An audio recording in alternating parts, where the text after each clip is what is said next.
नमस्कार, आपण आता वरसगाव नाका कोलाड या ठिकाणी आहोत। हा गोवा हायवे आहे। तुम्ही बघू शकता या ठिकाणावरून हा तिकडे जो रोड कॅमेरा मारला आहे तिथून गाड्या येत आहेत आणि गाड्या सरळ येत आहेत मुंबईच्या दिशेने। आणि त्यानंतर तुम्ही या साईडला बघाल तर या साईडला हा रोड जो आहे इकडून या साईडने गाड्या बघा राईट साईडने अशा जाताना दिसत आहेत, टर्न घेऊन जात आहेत या साईडने।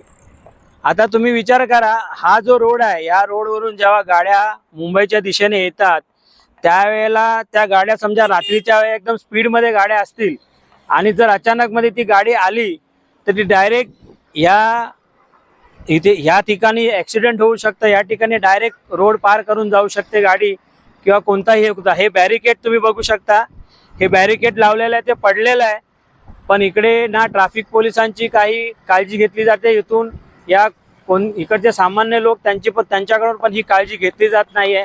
त्यामुळे या ठिकाणी केवढी मोठी दुर्घटना होऊ शकते तुम्ही बघू शकता। आणि ह्या सगळ्या गोष्टी हायवेवरती होत आहेत, रात्रीच्या वेळी केवढा मोठा अपघात होऊ शकतो हे यावर आम्हाला तुम्हाला दाखवायचं आहे। हा व्हिडिओ जास्तीत जास्त शेअर करा, जेणेकरून या गोवा रोडवरून जे प्रवास करत असतील या रोडनी ते ह्या गोष्टीची काळजी घेतील आणि इकडचे स्थानिक पोलीस या गोष्टीकडे लक्ष देऊन इकडे बॅरिकेड लावण्याचं काम करतील असं आपण आशा व्यक्त करतो। ही न्यूज तुम्ही जास्तीत जास्त लोकांपर्यंत शेअर करा, जेणेकरून ह्याच्याशी संबंधित जे प्रशासनाचे लोक आहेत त्यांच्यापर्यंत हा व्हिडिओ गेला पाहिजे।